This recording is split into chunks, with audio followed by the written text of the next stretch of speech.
everyone, and welcome to the Millennial Revolt, an independent political talk show that seeks to bring a different narrative than the stale one we have going on right now in the mainstream media. So today we're going to be talking about Hillary Clinton and the FBI, because apparently there was an alleged quid pro quo agreement. And it just goes to show us even more corruption, even more just very shady behavior involving Hillary Clinton's email server in the investigation that took place and involving James Comey. So let's just get right into it. So there have been newly released documents in the investigation of Hillary Clinton's private email server that shows an unnamed FBI agent claims that Patrick Kennedy, the State Department's Undersecretary of the State for Management, offered a bribe to the agency.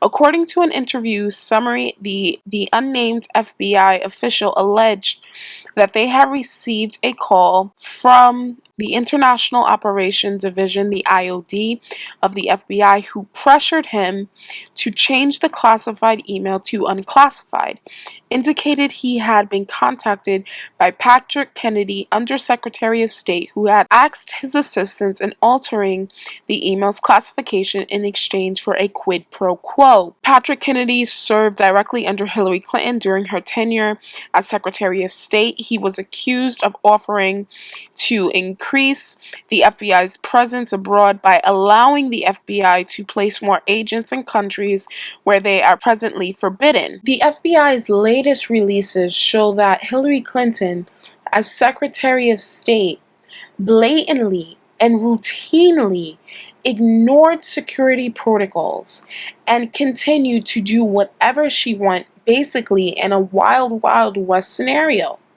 The documents also revealed the existence of a group within the State Department referred to as the shadow government, which included an unknown collection of high-ranking State Department officials who aimed to totally control the Freedom of Information Act, FOIA, and congressional inquiries related to Secretary Clinton. The group also attempted to control the FBI's release of documents related to the Clinton email probe, pushing for the FBI to withhold all documents and release them in a single lump, as they did at the end of the process, instead of releasing them in several batches, as they ultimately did. This adds to concerns that the State Department tried to heavily manage the Clinton release to Clinton's political advantage. So 30,000 emails that were on Hillary Clinton's private email server, FBI Director James Comey claimed that 110 of them were classified.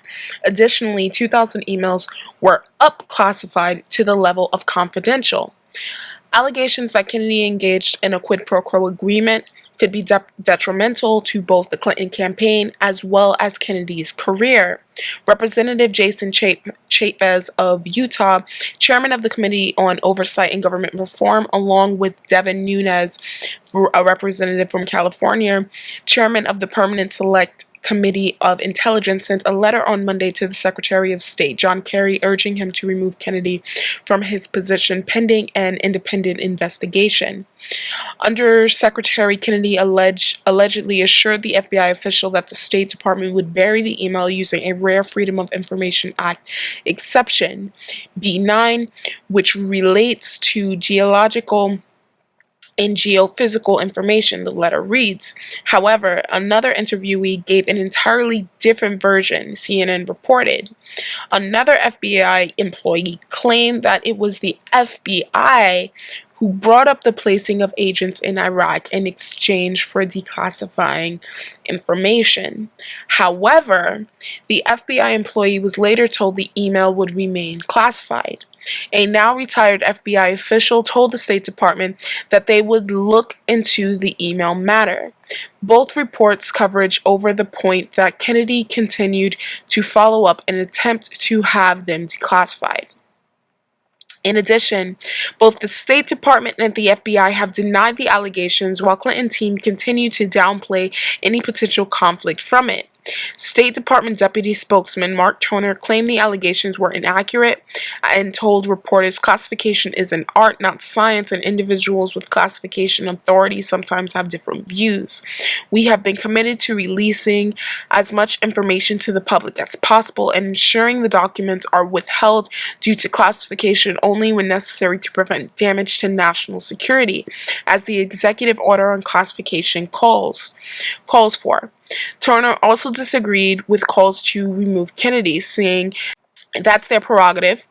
I can say Pat Kennedy is going to remain at his job, and he has the full confidence of the Secretary of State. Toner's statements on Patrick Kennedy not being removed are extremely cynical, and even if there were any acts of impropriety, whether they are proven after investigation, he should be removed from the State Department. It cannot be allowed. I know that right now they are saying it's alleged, but he needs to be suspended or he needs to take a leave of absence, because you cannot be allowed to continue your work in the State Department when there are allegations of you engaging in a quid pro quo to try to cover up Hillary Clinton's email server issues. It is extremely unacceptable, and to allow this to continue and to allow this sort of nonsense to be actively engaged in our government is one of the most disgusting things I have ever seen. The FBI denied any wrongdoings, but the report did note that some FOA officials have seen events and behaviors they did not like or that made them uncomfortable, to include Kennedy's attitude towards them and how they handled the FOA process related to Clinton. GOP presidential candidate Donald Trump's campaign pounced on the accusations. In a statement released Monday, senior communication advisor Jason Miller wrote, "The news that top Clinton aide Patrick Kennedy tried to engage in a blatant quid pro quo for changing the classification level of several of Clinton's emails show a cavalier attitude towards protecting our nation's secrets.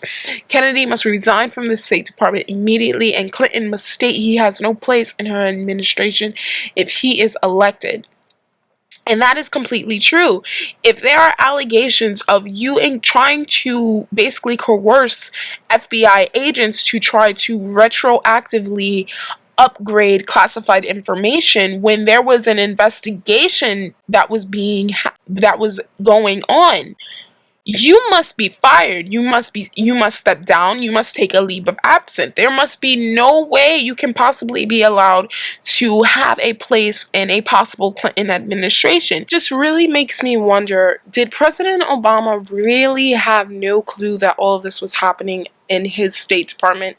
Did he have no idea that these people were engaged in basically illegal activity? Like, I know he wants to protect his legacy. I know he wants to pass the White House on to a Democratic candidate. But to basically know that people in your State Department were engaged in alleged illegal activity, that people in the FBI were allegedly bribed, or basically were saying that favors were going to be done for them if they retroactively classify information. Did no one in the White House know that this was going on? Did no one know that this was happening? In the FBI's summary, the shadow government is said to have urged the FBI to drop the investigation documents all at once for coordination purposes. The information comes from an unidentified person, the FBI documents claim. Usually, the Bureau releases investigation documents on a rolling basis, releasing batches of investigation documents in its official vault. The group of very high-ranking state officials allegedly urged officials to do the opposite, but they did not get their way. Regardless, after announcing the investigation had been concluded, FBI Director James Comey decided not to prosecute former Secretary of State Clinton, claiming the move was apolitical. "I want the American people to know we really did this the right way," Comey said in July. "You can disagree with us, but you cannot fairly say we did it in any kind of political way. We don't carry water for anybody. We were trying to do the right thing."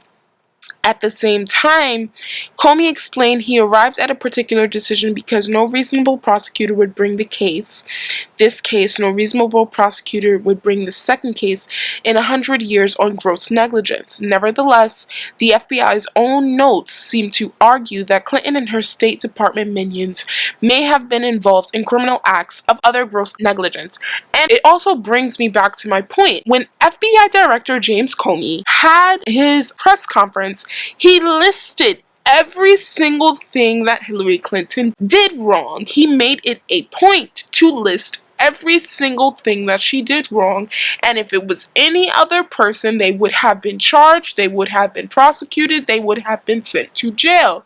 And then, because he said she had no intent, he let her go. Now, it makes it seem, with all of these documents coming out, with everything that's being released now, that the FBI was engaged in a cover-up. This is what this makes it seem like.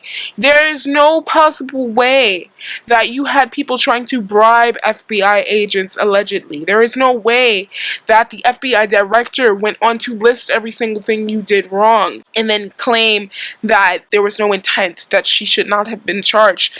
There was no way that Bill Clinton met Loretta Lynch on an airplane and spoke with her days before she was supposed to make her recommendation. There was no way that you had people in the Department of Justice contacting the Clinton campaign while the FBI investigation was going on and tell me that there was no cover-up going on.